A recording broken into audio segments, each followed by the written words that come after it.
Mike, turn your games down. Hi, we're episode 266 of Games My Mom Found. I am Mike Albertin, and who's killing everybody with me tonight? Goddamn it, Mike. This is Joe Butler, and you'll never guess what voice I gave the tall skeleton man. Hi, I'm the Let's Play Princess Phoebe Stanton, and this is my friend. This is Reis, and I did kill a lot of things during this run. And welcome, Reis. And where do people find you at? Oh, you know what? It's been a little bit since I've made a new game, so I'm just going to plug an old game that I made. Feel free to go to Steam, and if you have not played it yet, check out a game called Throw Me in the River.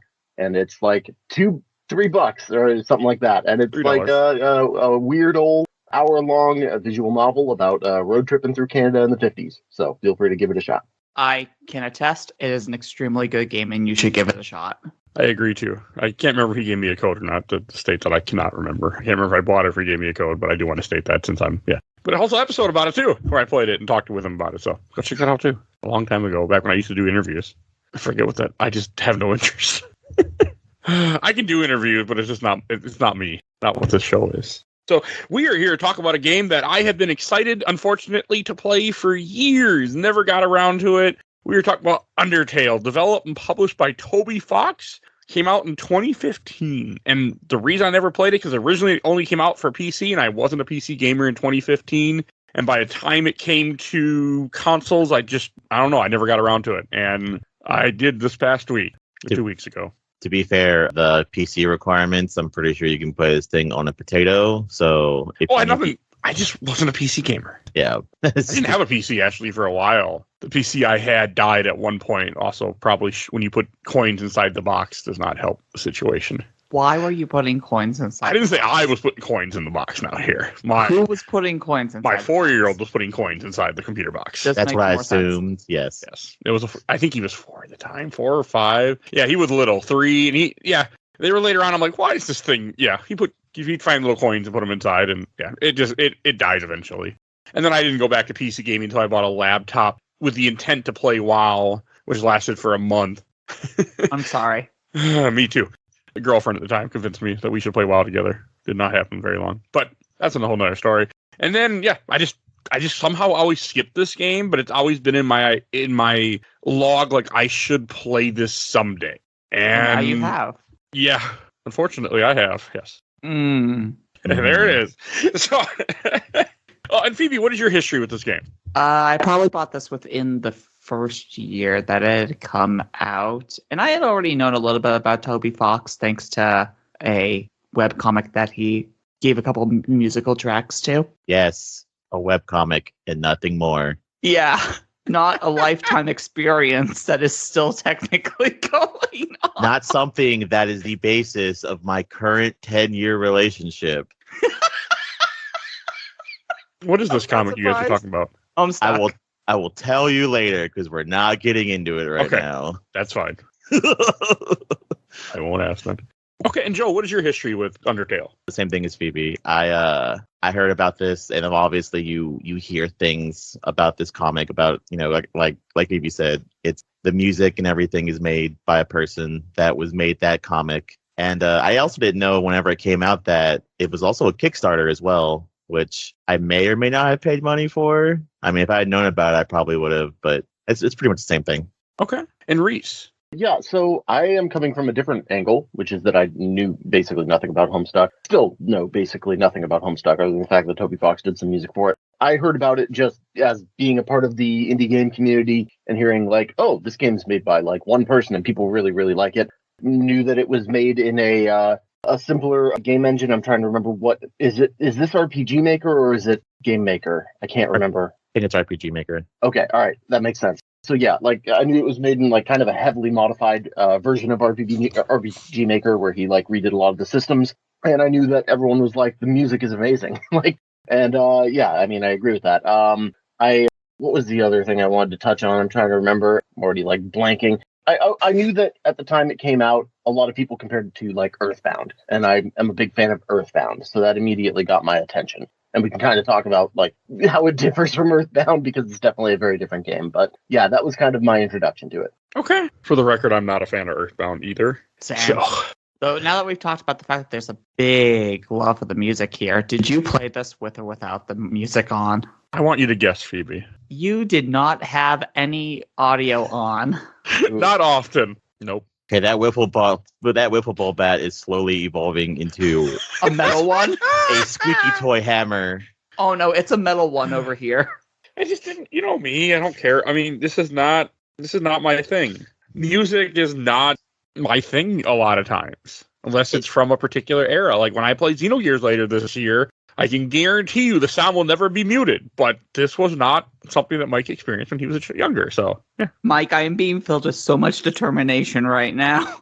I mean, I think I Swear had to music God. on off My here love and is there, but I just increasing. didn't care. I mean, so I have to kind of preface this too. When I had heard about this game through the grapevine, I knew about the genocide run, I knew about the pacifist, I knew that it's an analogy. What word do I want here? I don't know. But Analogy?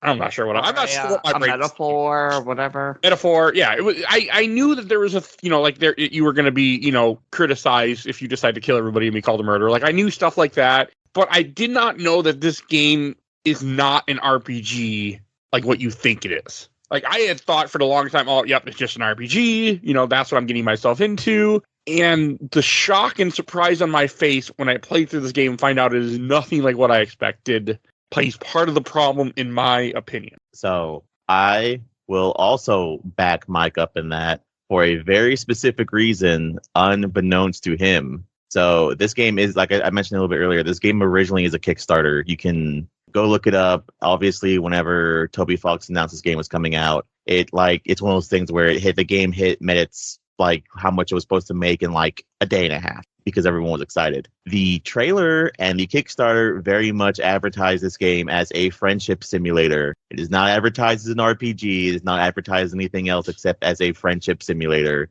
So going to the game a little bit blind super does not help. So I 90% don't blame Mike for not like understanding that was the point of the game, to not kill enemies. Because the only way you would know that is if someone told you. Well, and then I'd also argue that, like, on a first-time playthrough, the point of the game is kind of to kill enemies and then discover at the end what the underlying systems are, right? Like, I mean, I think it's totally okay to do a first-time playthrough and kill a lot of enemies. I just did a playthrough where I killed a lot of enemies, and it's still a pretty, obviously Mike disagreed, but it's still a full experience. It's not like you're playing it wrong. See, I might be the weird one here because I've only ever done the True Pacifist. I got halfway through a genocide run and got bored.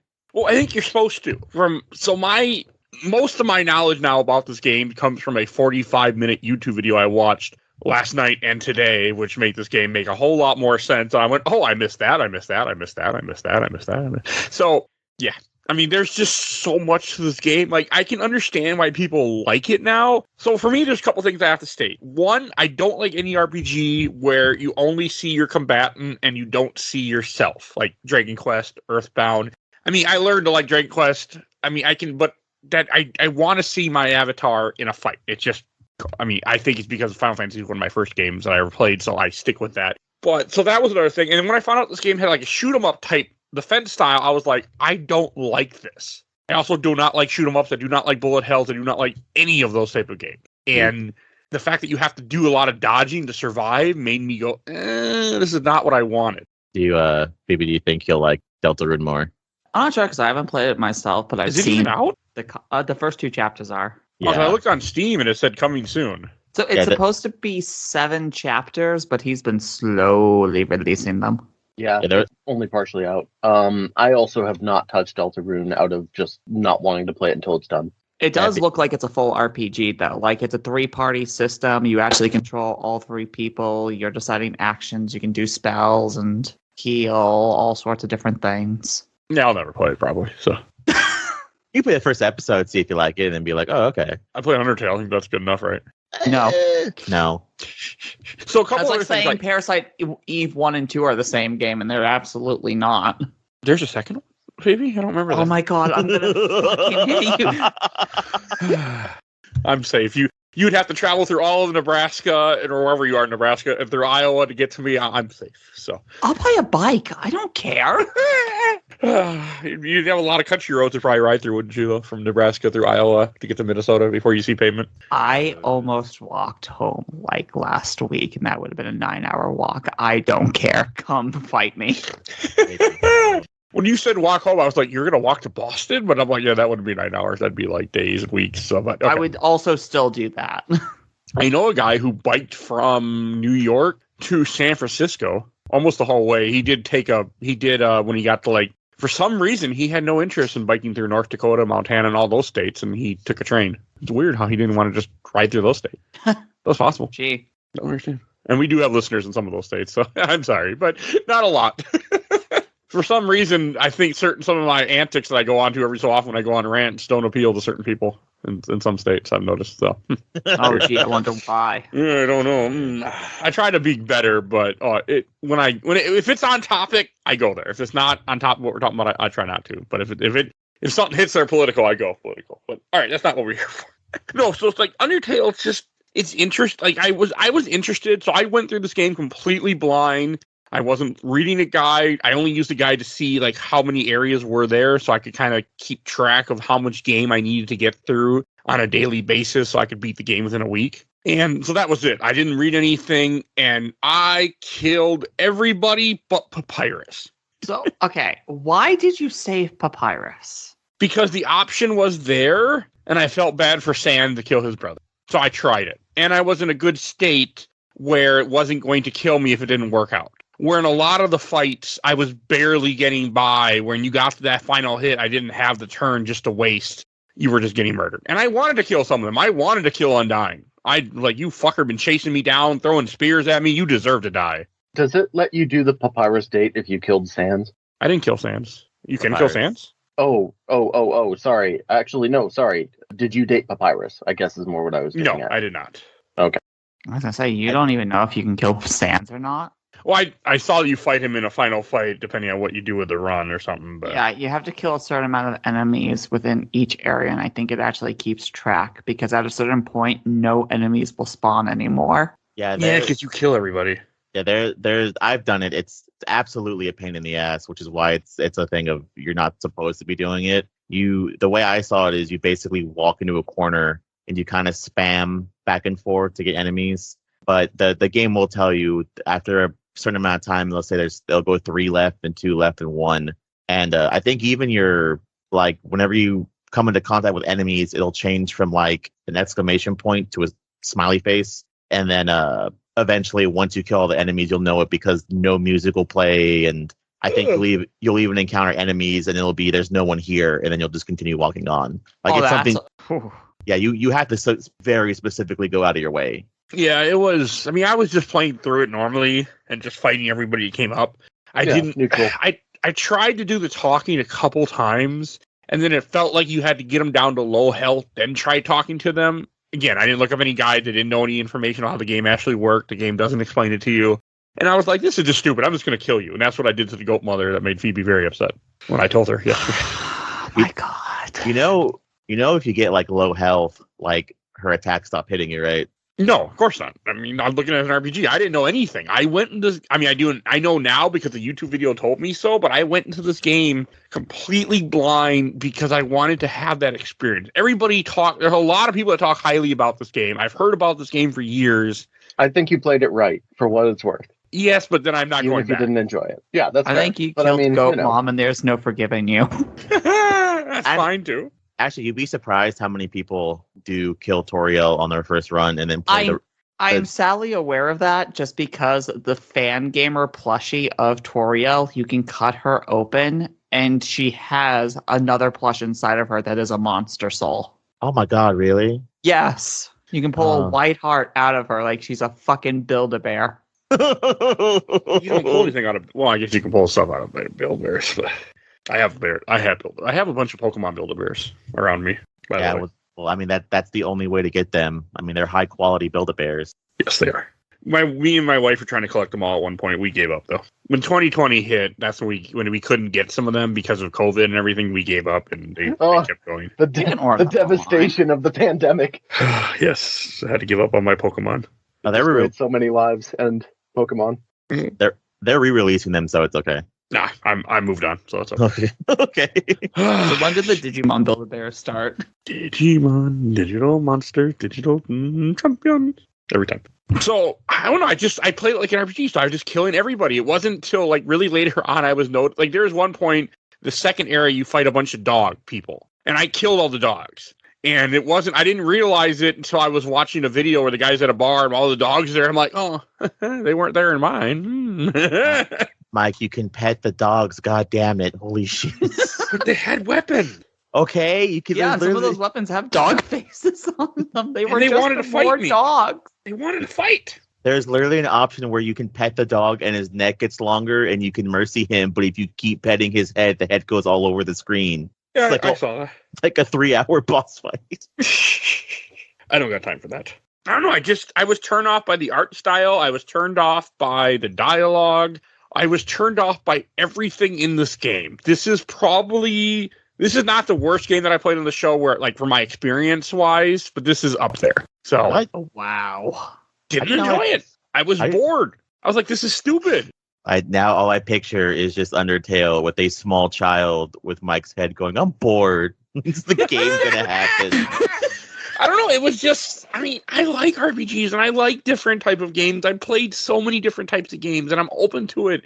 I don't know what it was about Undertale that just made me not comfortable. I just didn't like it. I was just bored. I didn't understand any. And I mean, now that I watch more videos and like see, and like what you guys have said in the chat, like the fact that like this game's a friendship simulator and this game is about, your choices and to show you how in a video game you shouldn't be making choices to murder everything. Like, I mean, that's cool subtext and like maybe I think I would have enjoyed that, but it wasn't a fun game. So conversely, I'm just going to step in and say, I think Please. this game, the reason I enjoy this game so much from a gameplay standpoint is that every single encounter, with each unique enemy just feels so different and unique. Every single one is so handcrafted when you enter one of those, bullet hell mini games. And I understand you didn't like the bullet hell mini game stuff, No.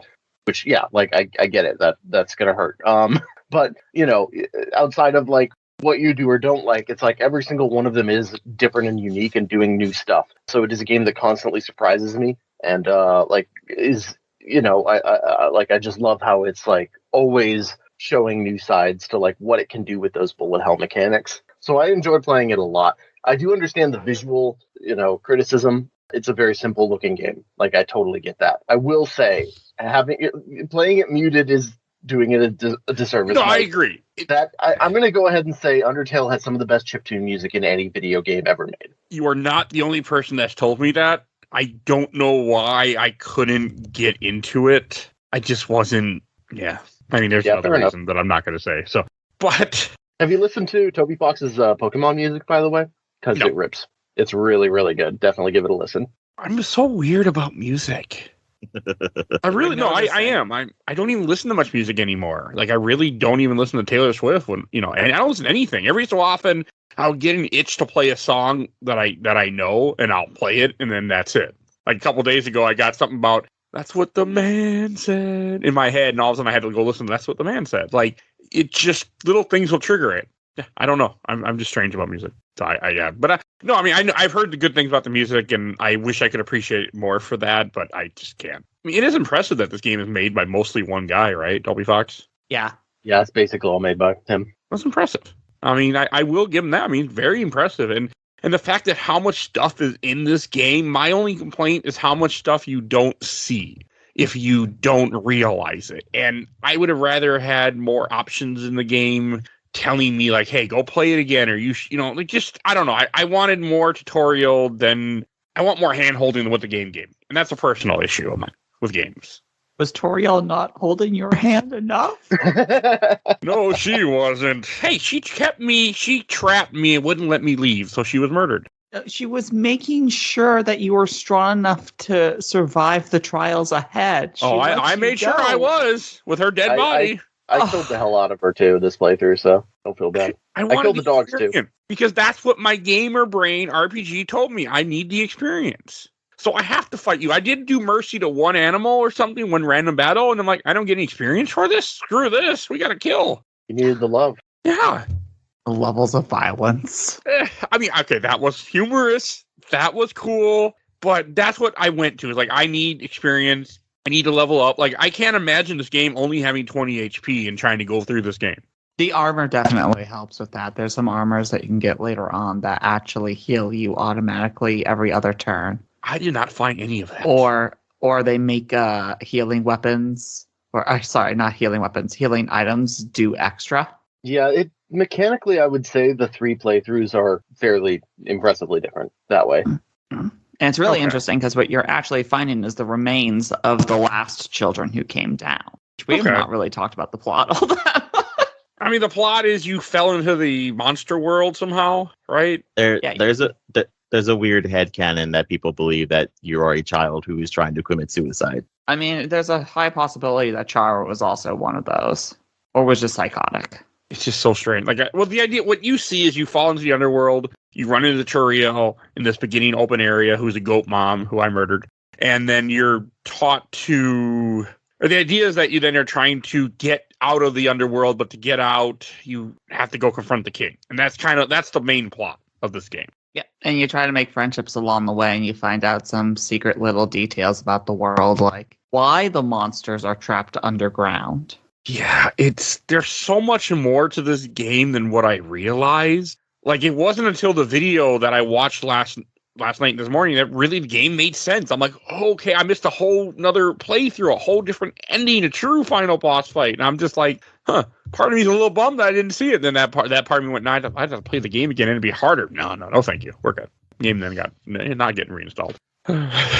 I actually think that's fair too. I think one of the higher issues, which is why I'm kind of okay with them making Deltarune as well, because I completely understand the fact of there are people who actually like started this game, maybe killed the monster on accident, or you even have people like I mentioned earlier who killed Toriel, and then you get all the way to the end of the game and it's like, oh hey, you did learn your lesson, but you kind of fucked up in the beginning, so no true ending for you. So go replay the game for a solid maybe 3 hours again. Well, the thing is, this game has like 2 separate true endings, with a third, even more hidden one that is quite possibly the most terrifying thing possible. There's also a 4th ending, which is if you decide to do the genocide ending and then replay the entire game again, you get an even worse ending. That's the one I'm thinking of. Okay. Oh, let's do a round table on what phone calls you got at the end, because I got a fun one. I don't remember. I was just happy the game was over. So if you decide to be somewhat of a naughty shit, Mike, after killing Asgore, depending on who you leave alive, Sans will call you at the end and tell you basically what's going on in the underground, because technically the normal endings consist of you not closing the barrier and the monster still kind of being stuck down there. But at least you have contact with them. Yeah, I forgot. Do you not get a phone call if you don't kill Asgore?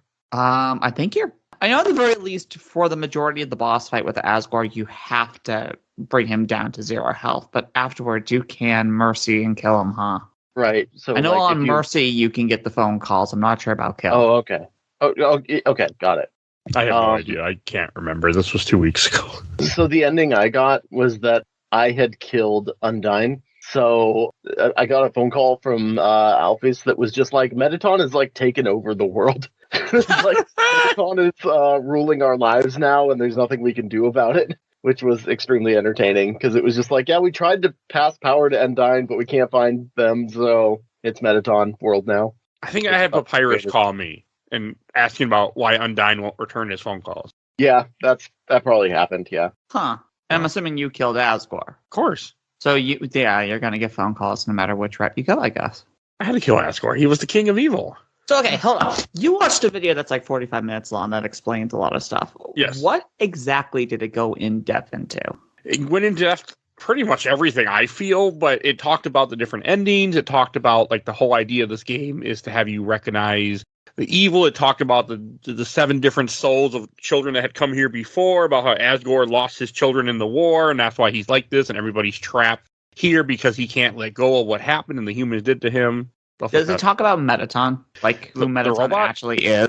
I don't remember. It might have, but again, this is not. Metaton's a talking robot that puts you in game shows. Yes and no. Not a talking robot? Metaton's one of the ghosts that then possesses a robot that Alphys made for him as a body. There's 3 ghosts. Yeah, there's Oh. the mad dummy who then possesses a cat model statue thing back at Papyrus's house. There's Napstablook, and then Napstablook's cousin who becomes Metaton. Okay.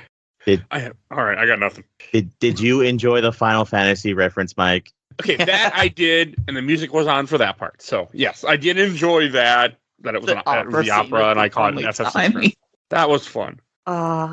Did you get very far in the weird like puzzle thing where like you get dropped down? It's like, oh yeah, pink is whatever, and then green is lime, and then orange is orange. You can't step in blue because of fish. Like, And 2 seconds. I didn't get into too that, far. It was like, oh yeah, this is a trick. You can actually beat it. you can beat it. It's funny. I believe you. Although I think I got trapped in a corner where like I was just going in circles. So I think I got trapped in a corner too, and then I fell down, and then the game just kind of went on wherever it went. So yeah, I don't really remember much. Also, the game wasn't memorable for me in really any status, and I get why. Because again, I didn't play this game correctly. I didn't experience this game correctly. I was just there. But I was gonna say, at least some of the comedy bits have to be memorable. Like Papyrus giving you what is supposed to be the most diabolical puzzle ever, and it's just the back of a restaurant menu. Just wasn't. I don't know. And I feel bad. Like I feel bad that I didn't enjoy this game. and we're all just like, good. No, that's fine. I mean, that's fine. I mean, this is where I probably should have used a guide and had someone tell me, hey, this is the way to play this game. Like, this is what you should be doing. But because I was trying to go in blind, which I don't normally do for games, by the way, anyone listening to this podcast probably knows that, like, I did for this game because I wanted that experience that other people have. And I wanted to see what people like about this game so much. And at the end, you were still confused. I still don't really think you played it wrong. I just think you didn't enjoy it, and that's okay. Sometimes that happens, you know? I mean, I also used a lot of health items. I felt like the fights were very, very difficult. The boss fights were. Like, I used up every single healing item I had.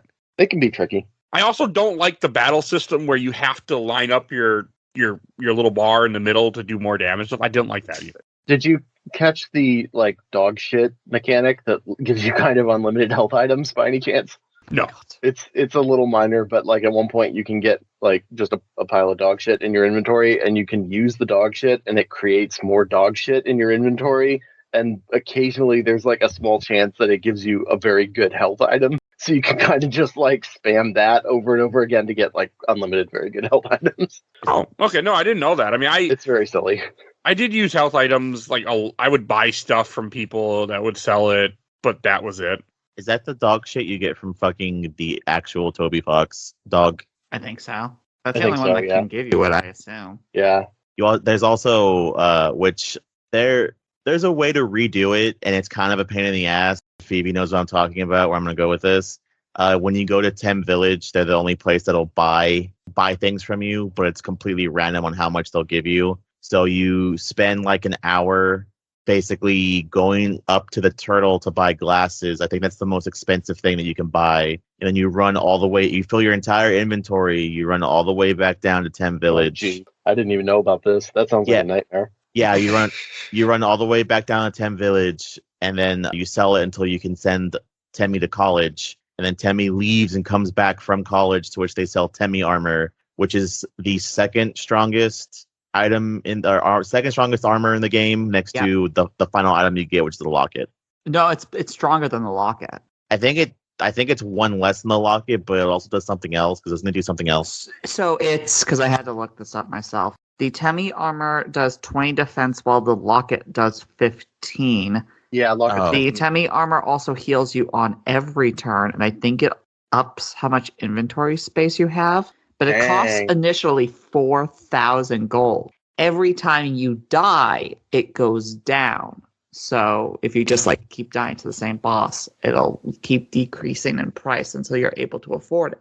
Maybe that's cool. The best weapon and armor in the game are both 99 damage and 99 defense, but they are locked exclusively to the genocide run. Right, yeah. I remember that. I have basically never used the selling mechanics in this game. I tried to sell stuff, and they always say no. They're like, I don't want to buy your junk. Yeah, it's because you have to go to Tem Village, because Temmie is the best. I never saw Temmie, by the way. God. Boy, my name's Temmie, and this is my friend Temmie. Hoy, my name's Temmie, and this is my friend Temmie. Hoy, I'm Temmie, and this is my friend. Hi, I'm Bob. It's a good bit, but it's hidden away, yeah. I tried to explore, but I think midway through this game, I just stopped giving a shit. So, yeah. But I just get to see the Temmie who is so obsessed with humans, but is completely deathly allergic to them, and she gets covered in hoives. Voice. Just wasn't, I don't know, just wasn't for me. Like, nothing was, the charm just didn't wear off on me in this game. Rub off. Okay. Yes, you are correct. I don't know, it just didn't. I wasn't really any fun. Like, I'm watching a speedrun right now, they're doing the pacifist run because that's the fastest, and like this, I miss so much of this game. Really? Pacifist is the fastest run? Because you have to sit there and find all the enemies in order to I didn't even think about that. Yeah. It's all random encounters and goofy stuff like that. Trying to think. There's also a bunch of small stuff that makes this game incredibly charming as well. For instance, if you're managed, which is also one thing I wanted to say, but Phoebe told me not to because we weren't trying to spoil you, Mike. There's a part in the beginning where you can buy a spider bagel for like 5 coins, I guess is the currency in this game, gold, whatever.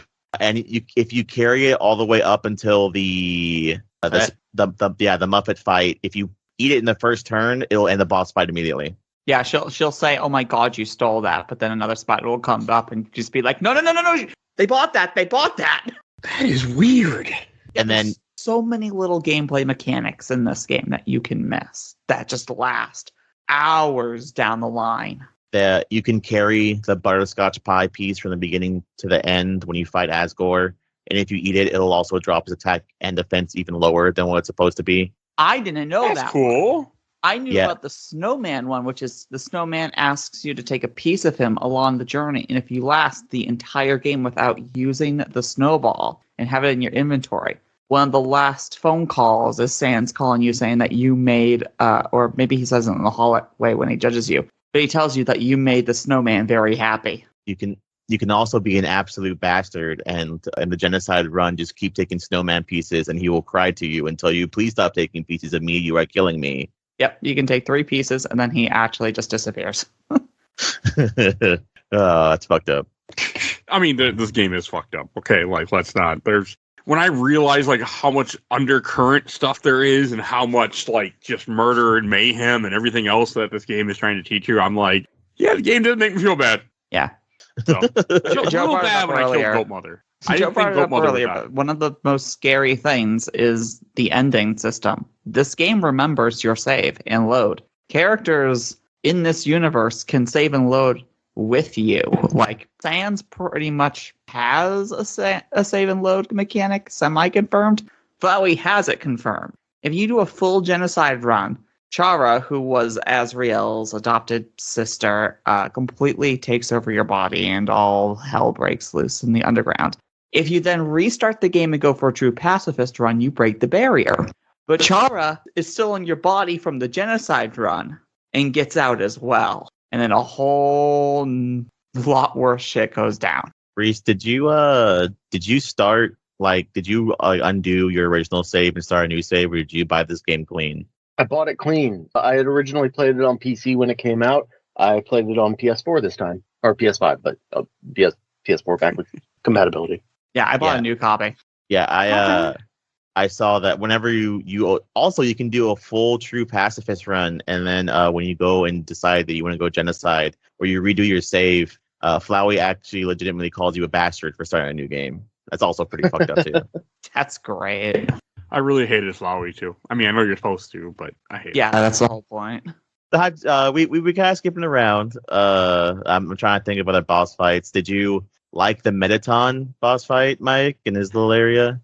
It was amusing, like, that you were just doing, like, game shows and other stuff like that. I don't even remember what his final boss fight was, but it was amusing. You have to get the ratings up.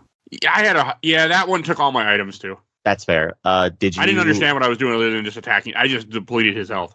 Did you meet his weird, like, the weird like shop owner who's like a 20-year-old and he's like depressed about working a fucking fast food joint. With the best name ever, I don't Burger think I saw Pants. that. Burger Pants. Oh, you missed the whole thing where there's a guy and he's like, I hate working fast food because I'm like 20 and my life's already over. And then you can go to the alley and buy trash from like other people. And there's a whole back and forth between them where they convince him to steal a bunch of fucking burgers from his work job because they're expensive, I guess. I think the best part about that is that he's working such a low-end job that some of the talk options with him, he's just smoking a joint in front of you because he doesn't give a flying fuck. Okay, I saw that in the video, but I didn't see it. I didn't come across that when I was playing the game. So I don't know. I would buy healing items, and I thought I bought whatever the best was near the end. But yeah, no, I didn't see the guy smoking a joint. I also really hate the drawings in this game. I hate the animation. It's just ugly to me. So. I find it quite charming, but it's undeniably very low res, and there's prettier games out there. Yeah, to each their own. I mean, I like pixel stuff. Like I don't know. I just wasn't into this. I just thought it was ugly, which is not. I mean, in my opinion, not like me because I usually don't give a shit. As I was like, Mike, I have a game that you should play in the future for this. I want to see your opinion on the art style for it. Sure, what's it called? The Messenger. Okay, I do know what you're talking about. And I do want to play that, actually. I just have never... I don't think I even own it yet, to be honest with you. The hell is that? It is a... You remember Sea of Stars coming out last year? Oh, I do own it. It's their first game, which Sea of Stars is actually a prequel to this game. And it's very Ninja Gaiden-like, but about halfway through the game, I can spoil this. It switches from NES graphics to Super Nintendo graphics. Yeah, that's pretty fucking cool. And that's why. It is a cool game. I have some problems with it that are politically driven, but we're not going to need to get into that. Oh. But I do recommend looking some things up about it. About the game itself or about the publisher? Some of the content that was in the game removed and also still remains in the game. Okay. I mean, the same thing with Sea of Stars. Yeah. You mean the completionist? I have things with that team. Yeah. Hey, they removed him. So they took him out of it, which I thought was hilarious. Yeah, Messenger is $5. It won't be the time that you're hearing this, but it's $5 at the moment for 24 hours. Joe. It's But worth the thing, Mike, the thing is, I mean, even for pixel art games, like it is a very low detail art style. It is big and blocky. There is, very little texture to the characters and stuff. So I do totally get that, like, not appealing to you. Because I do like pixel art stuff. I mean, I like very simple. The original Final Fantasies. I like Dragon Quest. I think all that stuff looks good. I like some NES games. More Super Nintendo, but this is just ugly to me. I'm fairly certain Deltarune is an up-res. It looks a little better, but also I like color, and this game has almost all the enemies are in black and white. I didn't really care for that either. Simple thing, but it bothered me. Sure. I don't know. No, I mean, fair enough. I think the visuals are, if the game has a legitimate, like, objective weak point, the visuals are definitely not, like, that complex. I think the designs are good, personally, but they are very simple. I also have the game kind of playing in the background, so I can remember how, like, the game goes. And I think there's, like, a really ugly part where you fight Papyrus, and there's, like, fog in the background, and it just looks really fucking weird. But I also think a lot of that just comes down to limitations of working in RPG Maker and stuff like that. Yeah. But, he did a good job. I mean, Toby Fox made a very, interesting and unique game. And and the art style is probably loved by many, many people. It just wasn't me. Well, you say the art style is loved by many, many people, but one thing that I will give this game credit to the fact, and I know Phoebe knows what I'm talking about. I hope Reeds knows what I'm talking about. A lot of people suffer from, like, being in love with this game from when it first came out, which is a normal thing. We know that because we've been through Kingdom Hearts 1, and that game plays like dog shit. And a lot of the stuff people think about when this game came out is they think of the people voicing it over, and they think of the fan comics, and they think of all the badass remixes, music and makes, and things like that. But kind of at the end of the day, if you go back and play, it's kind of the game. It's just the game. My friend, who I just call Sis, they've drawn so much art of this game. I've seen so much art from this game. I'm still seeing art from this universe. And that makes me happy that for a lot of people, this is something that they love. As I'm watching the speed run of it with the Mercy mode, like, I see why people, like, had I been playing this pacifist and being able to skip all these battles and then, like, all the boss fights have their own particular way that you do them, I would have probably enjoyed the game more. But because I wasn't looking up anything and approached it like an RPG, I missed out. my opinion. I think that's why we keep referencing it. Deltarune, you kind of can do the kind of a similar thing to where you can see yourself, and I think it does look a little bit better. The characters actually have really cool sprite art and stuff like that. But I think there's no way to do. I think the first chapter, there's no way to do a genocide run if there even is one. And then the second chapter, there is a way to do a genocide run, but it's like super out of the way. Like you have to do something very specific. So it's not really bad if you like play like how you played this, where you kill some characters and you don't, and things like that. I don't think it's considered a genocide run. It's more like you have a new party member in the second chapter, and their ideology is a certain way, and you're trying to force them into something else. Yes. How long has that game been in development? Yes. Well, the plan for it originally was that we were supposed to get Deltarune, and it went from being a full game to being split up into chapters. And then Toby Fox announced that it was supposed to come out every Halloween. It was supposed to come out every Halloween, so it could, be a anthology or whatever. The first episode came out, and the next year he said, "Hey, I still need to put some extra elbow grease into it." And I think he said he decided to actually hire people to help him make it. So then, there's a proper team working on that. Yeah, after 2 years, instead of it being a year later, 2 years later, the second chapter came out. To which he 21. Yeah, he announced that episode 3, 4, and 5 are all supposed to come out at the same time. I don't know why or how. I don't know if maybe they all play differently. It tells a story instead of opposed to a chapter. That was supposed to come out Halloween last year, and there has been no announcement or what's going on with it. So everyone's just kind of in the dark right now. Okay. I'm sure it'll happen. That's not like, it's not like it's been radio silent for that long. Yeah, no, he comes out with like little updates. It's like, I'm still working on it. I haven't said anything because I'm busy. Yeah. It reminds me of like the release schedule of Kentucky Route Zero, which wound up taking like almost a decade for them to finish, but it was like one episode every 2 or 3 years, basically. That game's supposed to be like fantastic, right? It's one of my favorite games ever made. Oh, well, that tells me it's fantastic. Okay, it's on my wish list, but it's not on sale, so it won't get nuts.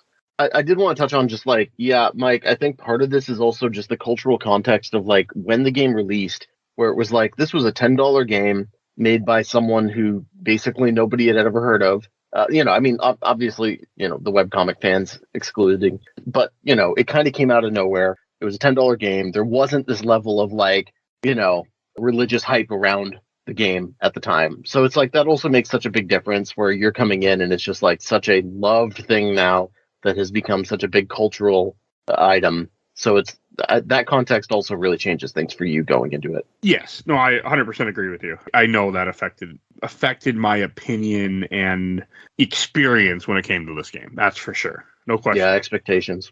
Oh, yeah. I came into this with expectations, and like, I know I played some, I can't think of offhand, I played a few games on the show that I had no expectation for and had a great time. Graffiti Kingdom, Ape Escape 3, had no... Bowtie. I did. Okay, I did enjoy Boktai, I think. But that was also made by Kojima, so I had some expectation. But fair.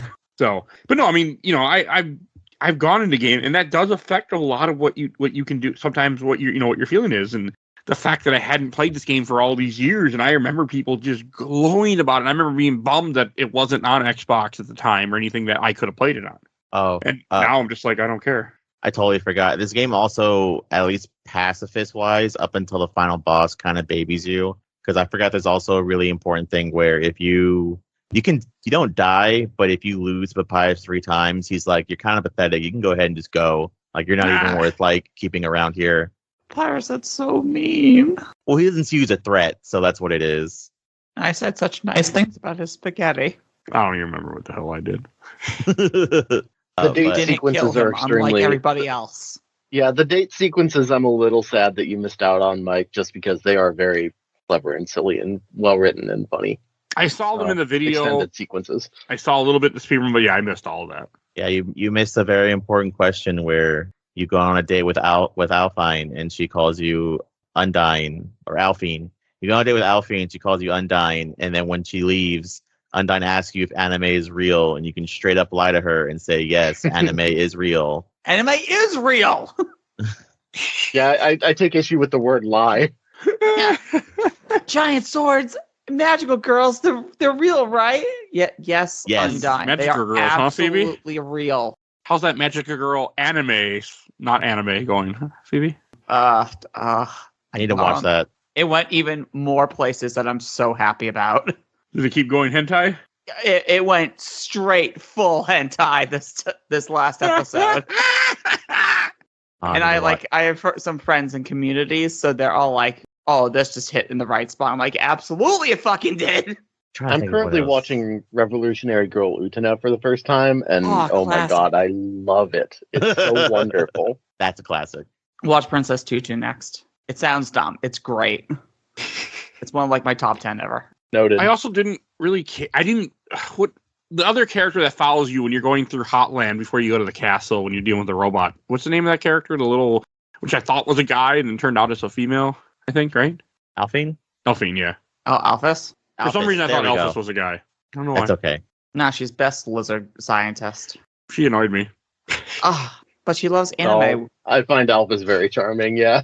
Do you think Mew Mew Kissy Cutie is 1 or 2 is better? It's obviously, yeah, 1 is obviously better. Come on.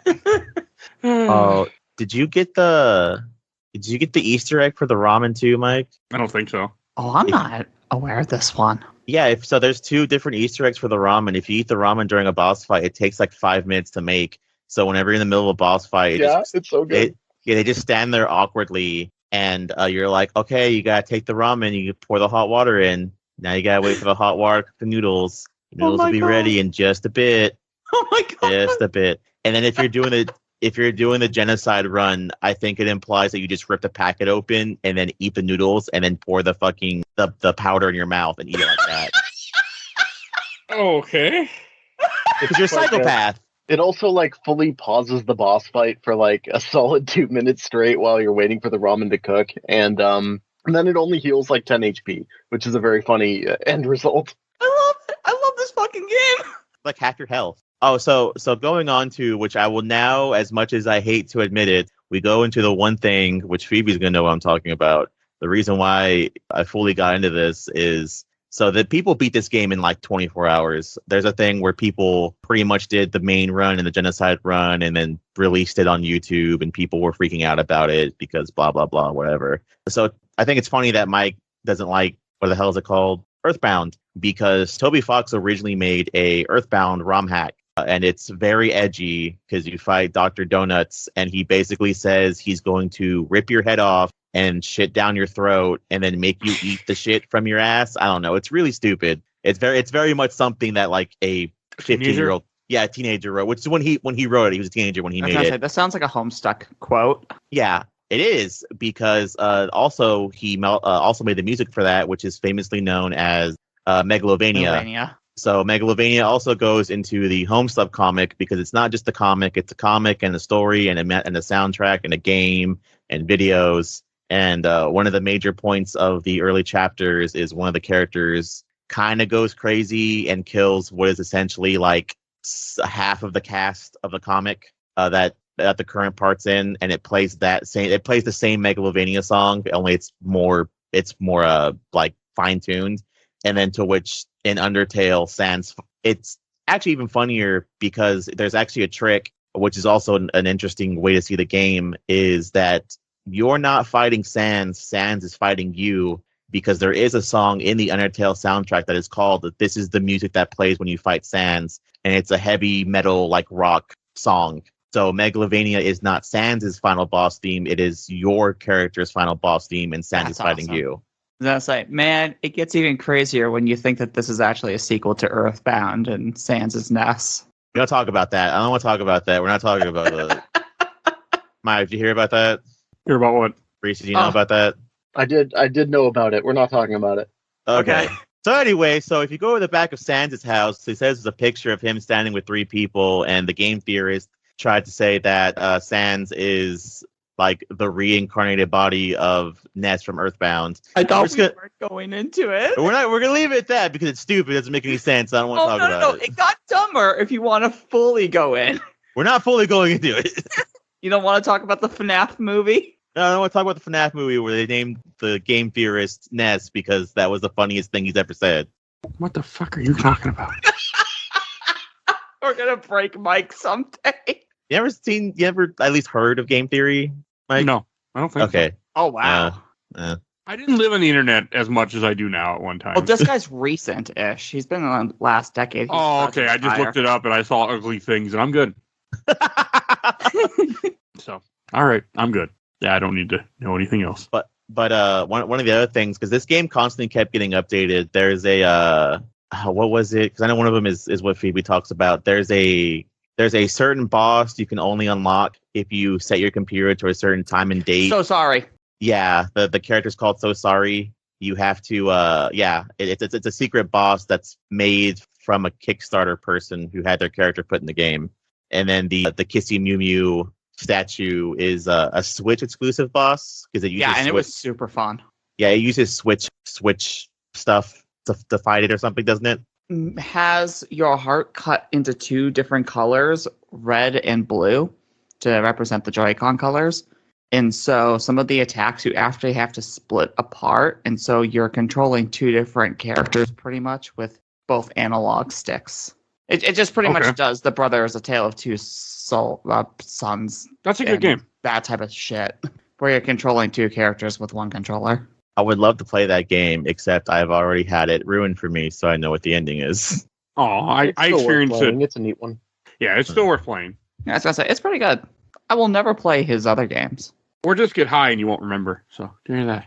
Hey, they're remaking it in like a little bit here, I think. That's probably when I'll play it. Do it. I'm sure it'll be different enough that you can enjoy it and not. Because I played it, I beat it, I have no idea what the story was anymore, and I don't want to talk about that. But I don't remember, really. I'll play it someday again. I want to. I want to do it for this podcast a few times. It just had never happened yet. So, all right, anything else you want to say about Undertale? I feel like we're kind of getting there. Yeah, I have the timer up in the corner. I'm just making sure that we hit that hour. So I think I'm pretty much good. Anybody else? I was gonna say we've hinted at the endings in this We can talk point, about the ending. but Please. I mean, this is a spoiler. This is a spoiler podcast. Like that. Plus, this game came out almost 10 years ago. Like, I mean, I was don't say unspoiled. holy shit! Phoebe, you're younger. I think you're young. You're younger than me. I'm pretty sure. Only by like 3 years, Okay, I'm 36. 4 years. Okay. I'm 30. See, Joe's the baby. I don't remember I'm how not old going to Reis is. reveal my age. Okay. Are you older I'll or pump that younger?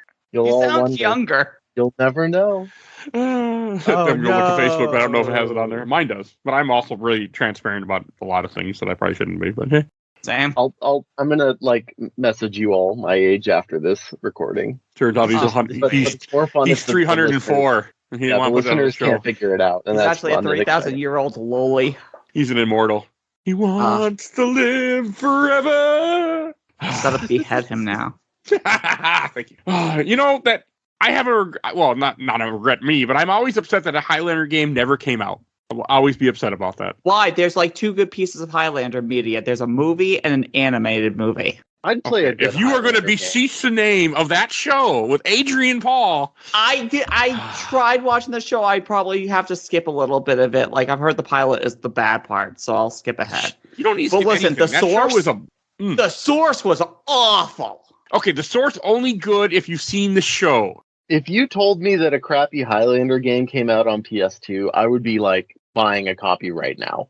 No, there was a Yeah, one for excited. 360 that was supposed to come out but didn't happen, and I actually accidentally found the art director who was on that game and talked with him on this podcast. That's pretty cool. And I didn't even know he did Highlander. I just knew he did Legacy of Kain Defiance, and we were talking, and all of a sudden he brings up about Highlander, and I start geeking Oh, out, and wow. we talked a little bit about it, and he was like, "Yeah, I can send you concept art and stuff." for Wait, what a we were- guy who worked on Soul Reaver or Legacy of Kain was going to do a Defiant. Highlander game? Yeah, that's like Yeah. very. That's yeah, awesome. That's pretty perfect. Daniel Kabuko, look up the interview on this podcast for those that are curious. If you haven't heard it, you should. I'll That was definitely do that later. he's a real nice guy too. I haven't talked to him in a while. He's been on the show twice. He was on that, and he also worked on Rise of Argonauts. Holy crap, I forgot We- that game existed. I like that game. We talked about it too when I did my episode on that game. He's on that. I like that game a lot too. So he also did Lost Planet 3, which I still have yet to play. Maybe one day, but I haven't reached Mike out to him in a is- while. Pro Rise of the Argonauts, but anti Undertale. Yes. I'm pro a lot of games. Also, like some of the other endings, why don't you talk about some of the endings real quick? We should do that, and then we can kind of go from there. All right, so depending on if you run a neutral playthrough, then all you have to do is fight Asgore and you beat the game. Your character, who is never actually named, gets out, but the barrier still stays for all of MonsterKind. If you do a full genocide run, Sans judges you. You have to fight him, like Mike said. And then I want to say Chara possesses you? Yes. All right. Now, there is no ask for a boss fight. You basically just insta kill him. right.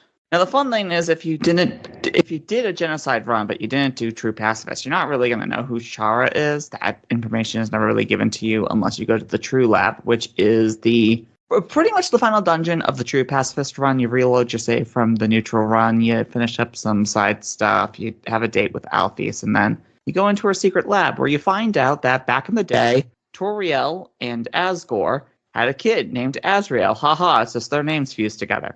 And at some point, there was a first human who fell into the underworld. Their name was Chara. Chara became their sort of adoptive daughter.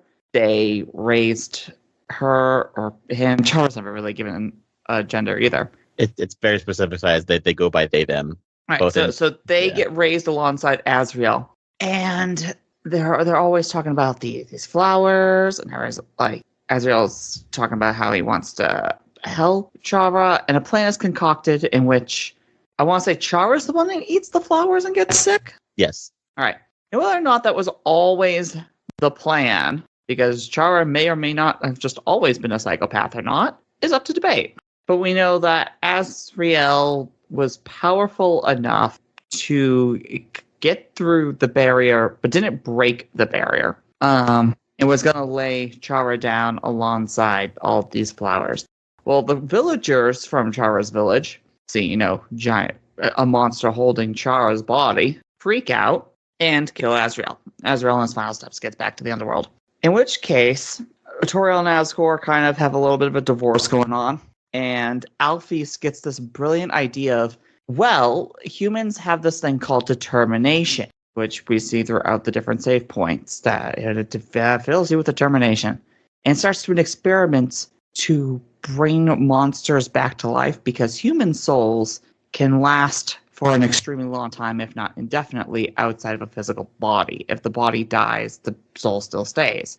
While monsters, they die and their soul just withers away pretty much instantaneously along with it. So she starts doing all these experiments, makes a bunch of Cronenberg monsters in the basement, because the experiments are a semi-success, but their physical bodies are kind of not holding together, and they start turning into goo, and goo starts to go with other goo and become amalgamation monsters. But one of these things technically survived the experiments. It worked out. Goo. Because Alphys has the brilliant idea of, well, what if we don't put the monster soul or the amalgamation of souls into a monster body or a human body? What if we do it into something that didn't ever have a soul? And they take a flower. So Azrael gets reborn as Flowey, and is kind of crazy beyond belief. To which the true pacifist ending final boss is Azrael kind of reborn, because absorbing all the human souls from all the past humans before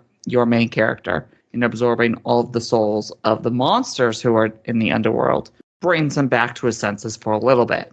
And he's like, oh, I'm going to be a god and I can destroy the barrier and everything wins. I just have to, be buck crazy and have the ability to save and load. So I'll load it all back so that way nobody has memories and we can do this all infinitely again. And you kick his ass.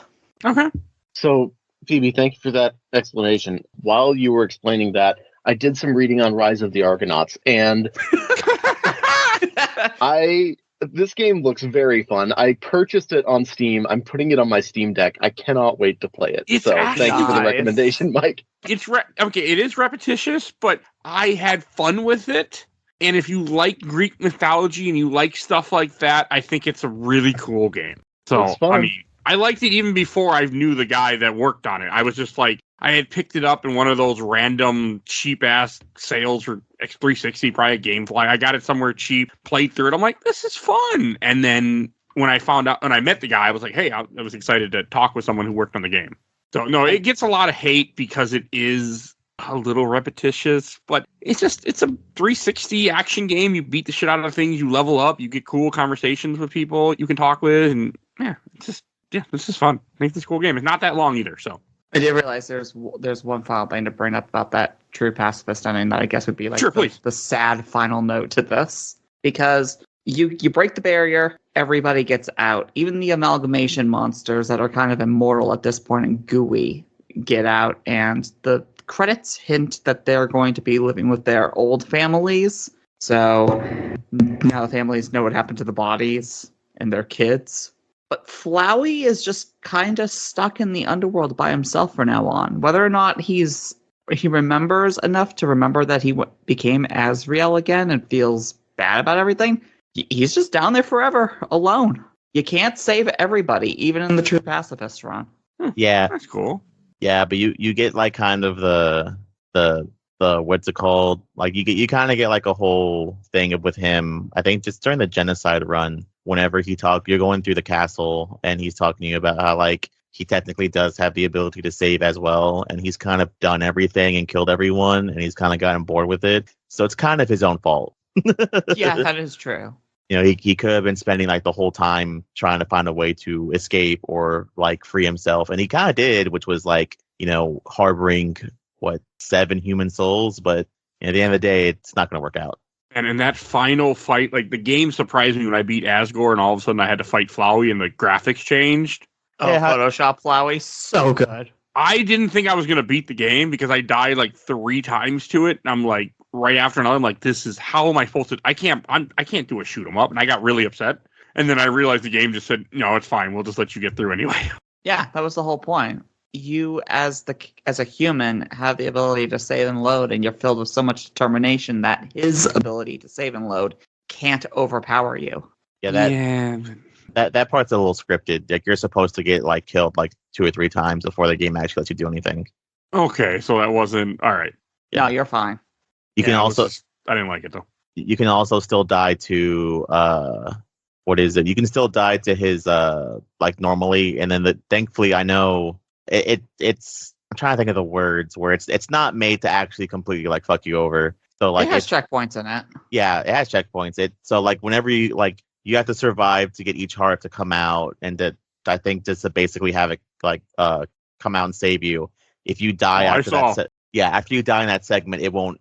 Thankfully, it doesn't start you back at square one. We have to do each heart over and over again. Oh no! Thankfully, I saw that many times, so I knew it was a thing, and I was grateful for it. It's also a fun thing where I saw how I play on Switch because I saw my friend play. It is kind of funner on the PC because it boots you out of the game completely. Oh yeah, I love that. Yeah, they do a few tricks that they can't do on consoles. They kind of had to adapt some aspects of the game for consoles. On console, it looked like my game was crashing because half of my screen just turned to static. Ugh. And I was like, oh crap, I need to buy a new Switch. And I was like, oh wait, I'm fighting Photoshop Flowey. This must be the change. It was just like when the graphics change just really threw me for a loop. I beat this game like late at night. I was like, I should be going to sleep, but I just need to finish the stupid game went through my head. So You know, like the screaming human face that's in the TV. It's still fucking weird. I was like, I looked it up and I still kept dying, and it get to a point where it stopped. Like even after it eats the souls, it would just be like, yeah, it's fine. We just won't kill you. Like you're okay. Just so fucking hard for me. All right, anything else, or should we go on to questions, comments, or memories? I got a few. I can't think of anything. I'm good too. Go for it. All right. From the I Watched the Entire Obelid Super Replay, from Jay Krug. I was let down as well. I keep hearing Earthbound being mentioned, a game I adore, a good game, great music, unique blend of genres, but not for me. From Angel Johnson, the story is solid, the pacing is pretty perfect, it's whimsical, the characters are fun and interesting, the style is nostalgic but clean. The game wasn't trying to be Game of the Year or the newest, hottest thing in video games. Dev made a game because they loved it, and it showed. I think the issue that it was overhyped, sad thing is when things get overhyped, people go in expectation too high. It's like everyone pressuring me to see Spider-Man the early 2000s. They talked it up so much. My boss at Hollywood Video even checked it out on his account and gave it to me to watch. I still don't like it. From Autumn Sevier, I still need to play that. It was gifted to me by a fellow Overblooder years ago, but it didn't seem controller-friendly at the time. I'm sure there's more workarounds now. Plus, I just got an Azeron Cyborg a week or so that's a possibility. I played this on Steam Deck. It worked fine. From Jeff Flynn, I think it's a novel game with some interesting things to say, but it's impossible for anything to ever live up to the hype the community built for it. That's not even the game's fault. It's not lesser for the expectations placed on it. It just grew far beyond the scope of what the game itself could support, and I say that having really enjoyed it myself, but you bounced off it. I can totally understand why. Yeah, I did. Badly. From Samuel Klein, I think it's one of the most interesting games ever made, and it was astonishing to learn that it was essentially a trial run for the creator's main project. Its popularity definitely hurt it for a while after release, but I say that Toby Fox and the game have weathered that storm well and come out positively. From Lucas Inachi, first playthrough I went in totally blind in 2015, was very engaged with it for the music and humor, though it was tough to beat. Got the ending and thought, oh, good game, cool. Then I realized you're supposed to play it multiple times, and those new playthroughs do not forget what you did in the previous one. I think it's similar to Nier Automata, where many people might have stopped after the first ending and didn't realize how much was beyond that. Having done all 3 runs in their proper order, neutral, pacifist, genocide, I do think this game is genius. Its reputation perhaps spoils the magic a little bit, but I urge anyone to at least give the complete experience a chance. From Natalia Tucker, super fun and cool. A couple things that definitely feel hard to go back to after they improved on it in Deltarune. From Lucas Harris, I played it when the game first came out and got to the final boss but couldn't beat it, so I looked up the endings online. I really liked the music, but the gameplay did nothing for me. Some clever writing, but a lot of it comes off as pretentious. I think I gave it an 8 out of 10. And from Jonathan Gerard, great soundtrack, interesting story, cool final boss, meh, everything else, terrible fan base. Terrible fan base. And from official Asia Time community, from Genesis Montiel Ramirez, Eye Patch Wolf. That means nothing to me. Oh, I Patch Wolf. Oh my god. From Nick Crowley, loved it. From J. Alberto, I respect the following that grew from the game and the music Toby Fox has composed for it and later Pokemon games, but playing Undertale itself wasn't so fun. It's incredibly wordy and made me feel like it was yelling inside jokes I had no context for. From Alex Crowley, I didn't like it and never finished the game. I understand. I did, but sort of. From John Morin, I think it's a good game once you understand how it works, but I think it asks too much of the player to play by its rule. I also don't care for games that are story first and gameplay second. There are a lot of comparisons to Mother/Earthbound, but other than the quirkiness of the world, I think the comparisons end there. Mother Earthbound has so much more to offer with its combat, character building, and story. Jason Flint, there's a number of ways to play it that make it more fulfilling, but it's also not for everyone. From Gabe Kleinert, I tried playing it for the first time last year and really wasn't impressed. From Paul Duffy, I was also disappointed, and for me, Lisa the Painful did what Undertale was supposed to do. Oh, that's also a good game. It's on my wish list, but we'll see. I do love Lisa, even if I don't necessarily agree with that statement. From Andrew Bamer, the Smooth McGrew music tracks were cool. My kid liked it. I recognize that I'm not anywhere close to the correct age or demographic to get as much out of it as I would have as a young man. If that's fair. And I got a few more. Oh, God, I got a lot. But I won't. We'll see. From the last group, Giant Bomb. From Quill Vulcan, complete opposite experience to you. This is one of the very few things that gave me hope when I was at my lowest low. So I'm glad that the game, gave you, helped you. I'm sad that I didn't enjoy it, but I mean, games aren't for everyone. I like games a lot of people don't like. So from Dan Comstock, what kind of run did you do? What didn't you like, or what were you expecting the game but didn't get? I did like the true pacifist route, which I feel like gives you the most out of the story and vibe of the game, which is what people latched onto. I pretty much said everything at this point, what I thought and what I didn't like. But from Joey Gills, at the time it was released, it was doing neat, weird things with combat and mechanics and all that. Almost finished it, but fell off in late game. Not that long of a game. At that point, just already probably only half an hour left, depending on where he was. From Mitchell Bennett West, I had heard good things about it prior to playing it. No specifics, just that it was somewhat submersive of the genre and had a good plot. I thought it was a neat game with a very good soundtrack and was shocked when I heard it had a massive following online. So you experienced it right then. From Tom Roken, I enjoyed it a lot. Did one pacifist run, which was great. Then tried a genocide run, was surprisingly grim. Never got past the Sands battle right at the end, though. Right, from Latchlin Rand, it has one of the most irritating fan bases going around, so I say it's almost impossible to go into it fresh at this point without having some sort of expectation that will color your experience. Having said that, the true pacifist run is probably one of the most touching stories I've played, though in a video game personally. From Sammy Haben, I'm glad I'm not the only one. I played it close to release and did not get it all. I'm glad people like it, but man, the entire crazy fandom around it blows my mind. From Andrew Lean, it was such a breath of fresh air when it came out, but plenty of other games have done the kind of subversion of the genre is known for since then. It was a very enjoyable experience for me. Just going to read a couple more. From Andrew Foskey, Undertale is a game that suffers from expectations. Its fan base is so massive and loud that no matter what your expectation going in, it most likely won't hit them, with the exception of its music, which fucks. All right, let's see. Okay, from Tristan Wilson, I consider the Undertale an unironic masterpiece, but mostly for game design and advanced use of meta elements. I think I was pretty mad on it after a single playthrough as well, but its real playthrough is a pacifist run, If you think having a game show is true value after multiple playthroughs much, I won't try to change your mind. I'm just always viewed the combined runs as one true playthrough, such as with the Nier series. Some things are just conveyed better with patience. And last one I'm going to read from Paul Villard. The characters are awesome. The music was awesome. My first playthrough, I didn't have any idea about pacifist or genocide. Sans Cathedral conversation at the end shook me. Next playthrough was pacifist, and the true ending had me in tears. Genocide playthrough was super difficult, but I beat Sans. The fact that the evil save is stuck in your PC was pretty sweet. And actually, I lied. Last one I'm going to read. Michael Colby, friend of the show. I started it 4 times, but never got more than an hour in. I might just be too old to get it, but everything about the game annoyed me.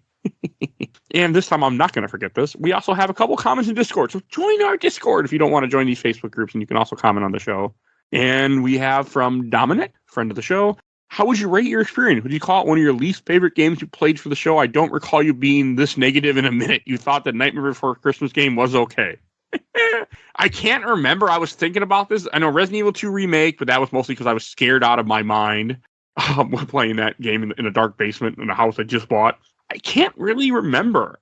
I mean, most games I play for the show, I have a good time. I know there's been a few I disliked, but I can't remember the last one where I was just so thankful to beat it. God, I know there was something.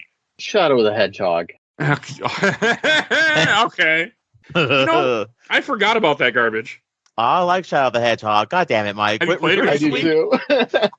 I can't remember if I hated it or not. Go listen to the episode and go see what I thought, but Yeah, that's not a good game. I was That on is that not. episode, but yeah, I mean, it's impossible to defend, but I also do kind of love that game. I can't remember. Like, now that he made me think, and I thought a little of this question back then, but like, I curate the games that go on the show now because it's just me. That mainly, I mean, I do suggestions, but like, yeah, I mean, it's just stuff I want to play. So it's usually stuff that it's a good game. So I can't remember. I know there's been some. I know there's been a couple where I just could not wait to finish it and move on because I just wasn't enjoying it, but I can't remember off the top of my head any. Haunting Ground. That's the one I couldn't wait to be done with because it had all the things I don't like. I am Yeah. curious to play that game at some point. Joe, there was a actually. game that you loved and I hated because it had all the things I don't like. Being chased. God, what was that? Haunting? Could have been Haunting Ground because I also hated Haunting Ground. I didn't even beat it. Okay, maybe it That's how was hard that game was. Maybe it was Haunting Ground I'm thinking of. I can't remember. There was some game I hated because it had all the things I don't like, and people couldn't believe why I didn't like it. And I feel like it was last year, but I cannot remember. And I'm scrolling through my giant fucking catalog. Was it a horror I didn't like Paper game? Mario. Was it a horror game? I think it was a horror game. Maybe was it Resident Evil 3? Maybe? No, that was easy. What did we play? Damn it, Dominic, look what you did. You're making the show go longer. Okay, I'm trying to get to Spooktober and seeing what I played in Spooktober. I feel like it was something in Spooktober last year that we did Dead Rising. I remember I did not like that. I cheated. That wasn't it though. I cannot remember. I'm scrolling through everything we did last year. Yeah, I have no idea, Dominic. No idea. But yeah, we'll go with those couple I mentioned. So, and I had one other comment from Michael Colby. Also, he said, "I'm also surprised. I thought I was a hater on this show." Me too. I was surprised that I was so upset and irritated and everything. So you're not the only one, Michael Colby, that was surprised by this. All right. And before we go to Shelf Stacker Box, I want to give out a code because I have codes to give out. So we are going to give out the code for Live Lock. I don't know what this is. So the code is IETIQ-C0-2-D-9BQMZ. That is the code for Live Lock on Steam. Congratulations to whoever claims that. All right, let's go to Shelf Stacker Box, and I'll get my negative out of the way. I'm going to put this in the box. I didn't have a good experience, as you all know by this point, but it doesn't mean it's not a good game. It just, I came into it with expectations. I didn't know enough about the game, and I just didn't have a good playthrough, and it wasn't for me. I'm so glad that people enjoy this game. I'm so glad people love this game. I wish I would have been one of them maybe if I played it again, but I'm not going to. I got other games, but I'm glad to finally check it off my backlog and be done with it. So, and then I played it. And Phoebe. This is going on my shelf, but I'm not going to play this again unless I buy it on another console. I'm going to let all these characters have the happy ending that they deserve. All right. And Reis. Okay, so the game itself, I'm putting in the stack, and that's not to say that I don't like this game a lot. It's just, the shelf only has so much space. There's a lot of games out there. It's a very good game. Here's the thing, though. In real life, I have the complete vinyl box set of this soundtrack, and I that baby sits literally at the top of my shelf. It is fully displayed along with the very best video game soundtracks that I have on vinyl. I'm very happy with that one. So, just I want to note that the soundtrack itself is like top of the heap. All right. And Mr. Joseph. I also agree. The game is going to be on the stack for me. As much as I do love this game means a lot to me. Part of the reason why is it being that I remembered something whenever I beat the game. I wasn't having like a falling out with my friend, but we hadn't talked in like a month or two. It was my best friend, still my best friend. And after beating like the true passive ascending and having the whole friendship is magic kind of thing going, I kind of like, after I beat, I kind of went, huh? And I picked up my phone and called them and I was like, hey, you doing anything this weekend? We should go hang out and like watch a movie and go get something to eat and stuff like that. So, but it's also what the game is. I mentioned in the beginning, I do think it's kind of fucked up that the game technically doesn't straight out tell you it's a friendship simulator. It does sell itself as an RPG, and to kind of like going into this blind isn't really what you should have to happen in this game. The game should flat out tell you, hey, you should not play me like a regular RPG. So I'll put it on the stack. Thank you for agreeing with me. All right, and I should introduce what we're talking about next week, which I think I forgot to do last episode. Oh well. We are going to be talking about Assassin's Creed Revelations next week. We are going back to that well. I should start that. That's fantastic, Cam. I like that game. I like it more than I remembered. I know I talked a lot of shit about it on this podcast, but I like it better than I remembered. So, excuse you, Mike. It's called Revelatons. There's an I after the O. Oh my god. I will never not bring that up ever. It's not as bad as Resident Evil Revelations 2 or whatever. I Yeah. haven't played 2 yet. I liked 1 though. Oh wait, no, it was 1. It was 1 with the typo. That's right. One with the typo, 3DS yes. box. Yeah, classic. I own I it. know what you're talking about. All right, and Reis, where can you find you at? I don't even use Twitter these days. Please just find me at www.sidegroupgames.com, and that's where some of my games are posted. And otherwise, just I've got projects in the making, and hopefully I can pitch them on a future episode of this wonderful podcast. Also, Mike, I'm totally going to send you the Pokemon music that Toby Fox made just so you can listen to it. Please listen to it. I'll check it out. I can't say I'll like it, but I'll check it out. I know what song, it's a bopper. And Phoebe. Hi, I'm the Let's Play Princess. You can find me on Twitch, where I'm currently doing Slay the Princess before Final Fantasy Rebirth comes out. I also have a YouTube where I do a bunch of different series like Fallout 3 as a serial murderer. I have a video with Reese's Throw Me in the River. It is a fantastic game, like I said earlier. And finally, follow me on Twitter, where I still somehow exist. I post polls up every once in a while so people can vote for what they want to see next. Yeah, Twitter's still there. It's still Twitter. It is still Twitter. Not to be. It's still Twitter, you asshole. So listen, Tumblr died. A bunch of other websites died. Twitter's where I have to find stuff now.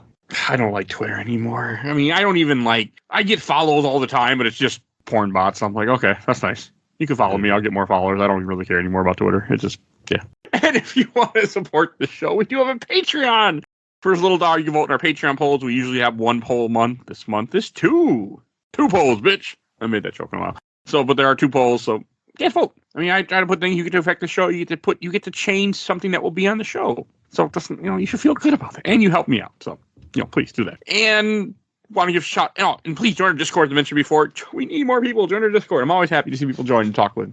And want to give a shout out to my awesome intro and outro courtesy of Elena at Hell Haster. You can follow her on TikTok, Twitch, Instagram. You will see a link to her link tree. Definitely go check her out. She's TikTok famous and getting pretty well known at this point, more than she was before. Like, pretty impressive. So check her out. She's a really cool person too, and good friend of mine. And check out Gamer Looks at 40 with Bill Tucker, who's on this podcast all the time. Great friend of mine. Also, check him out too. You'll see a link to show to his podcast, and check out No Mental Fantasy, their podcast I work with. And I should give a shout out to Nintendo Main Podcast, who I'm on there sometimes, but good show. Listen to it weekly. Great guys. Trey's on the show often too. And please follow us on Facebook, Instagram, Twitter, Threads, YouTube, TikTok, scroll videos, and and audio only YouTube. I think that's everything I need to say. So we will see you guys all next time. Bye, everybody. Bye. Bye, I'm Timmy. Yes.